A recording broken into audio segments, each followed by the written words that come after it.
Hey, what is up guys? Welcome back to Life on Earth. Hope you guys are doing well today. We're going to be looking at another smaller watch manufacturer, smaller independent watch manufacturer, and looking at one of the watches that they released back in 2019, but they have released a little bit more information about it. I actually received the press release and I thought it was worth letting you guys know about this watch because I think it aligns with a lot of the things that we really care about at Life on the Wrist, but also there are some watch makers who we've really given praise to, and I think they deserve the praise for what they're doing now. So this is the watch manufacturer that I'm referring to. It's an independent watch company. It's called Cyrus Geneva. They're actually based in Locle, where a lot of the other incredible watch manufacturers are. And this watch company is managed by Jean-Francois Mojon, who is an individual who we've covered, I don't want to say at length, but we've mentioned him quite often when we were speaking about MB&F, who is actually one of our favorite watch manufacturers. Jean-Francois Mojon has done a lot of work with Max Büser in creating the visions that Max has for the brand, and a lot of the pieces have involved Monsieur Mojon in basically the birth of those watches. And obviously Jean-Francois Mojon has won countless GPHG recognitions, and he's assisted in a lot of the awards that have gone to a lot of the independent watch companies. So the watch that I'm going to be speaking about today is the Klepcys Vertical Skeleton Tourbillon. This is, I made a video quite recently about watches that I think are from the future, and I wish I had a little bit more visibility on this watch, because this is the perfect watch for that video. It really is not a watch that you see every single day, and I think I'm just going to take a moment to kind of just explain what you're actually looking at. I'll do that after I kind of just do the intro here. So this is a limited piece. There's not many of these that are going to be manufactured. I believe there's only about 5 of them that are going to be manufactured. But this watch is definitely something that looks like it comes from the future. So there's going to be 5 watches for each of the case models, and I'll go over that in a second. But essentially, what you have here is a watch that has this tourbillon. I guess the focal point is this kind of bridge right in the middle of the watch that actually houses the cage of a tourbillon, and this tourbillon actually rotates vertically like this. So you'll see. I'll probably put a video up so that you can kind of see it. And this kind of rotating tourbillon has, like I said, this really beautiful bridge, and this bridge actually takes its inspiration. I'm trying to get through my notes really quickly. I apologize. It's actually inspired by Leonardo da Vinci's self-supporting bridges that he had designed. And what's really amazing about this tourbillon is it actually rotates, and there are numbers that are located on it as it rotates, and that's actually the second indicators.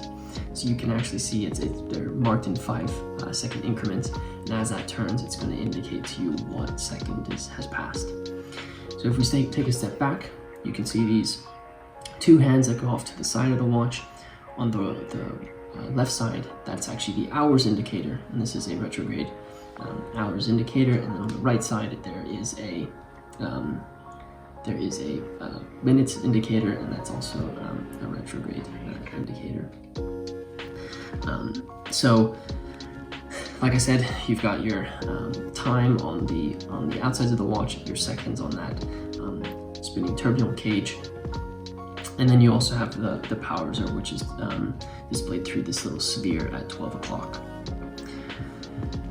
Obviously, looking at the movement of this watch, this is not a very easy feat to come by. It's an in-house movement, obviously. It's the caliber CYR625.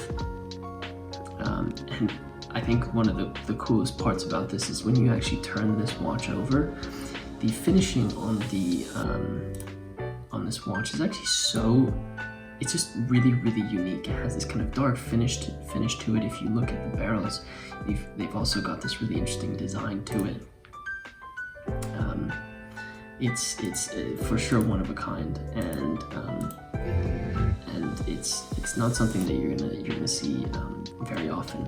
I think this type of finishing on the movements has become a little bit more popular within independent watch companies, and I think that's because that this is what the future of finishing is going to look at. A little bit more edgy, a little bit more darker hues, and obviously all this developed by Jean-Francois Mojon. I think so just taking another step back, so there's 3 different case metals. There's a titanium black version of it, there's a 2-tone version with 18 karat rose gold and titanium black DLC, and then there's just a straight 18 karat rose gold version of these watches. I think if I was to get one of these just to align with kind of that futuristic element, I'd probably go with that titanium black DLC version. It's just a little bit more darker and a little bit more edgy, and I think this tourbillon kind of gives you that feel. When I was making that video about watches from the future, I referenced a lot of the times, you know, flying cars and stuff like that. But for me, this reminds me of like the villain of the future. I don't know why. It just gives me that vibe. Probably not what they were going for, but it's just where my imagination goes to. I think the rose gold version is also quite interesting. I think this is a little too bright for me, just based on the types of watches that I like to wear, or at least if I'm looking to wear kind of a modern piece like this. And I think the one that's a combination of rose gold and titanium black, I think that's a kind of nice middle ground. I just want to make sure that I draw the attention to, in my opinion, one of the most important parts of this watch, and that is the tourbillon cage. So it's a steel tourbillon cage, and the cage itself has 52 components. It's very, very light. It's 0.7 of a gram, so a light tourbillon, and like I said, it has this vertical rotation that happens, and you're able to actually see the seconds, because one rotation takes a full minute to go by, and like I said, the seconds are indicated in 5-second increments. And when you actually turn the watch over, you can see the bottom of the cage, so you're able to actually see the entire thing rotating. I personally have not seen a watch that does this. Let me know in the comments if there is another watch that does something like this, but this is a very, very unique wand watch design to tourbillon development by Monsieur Mojon.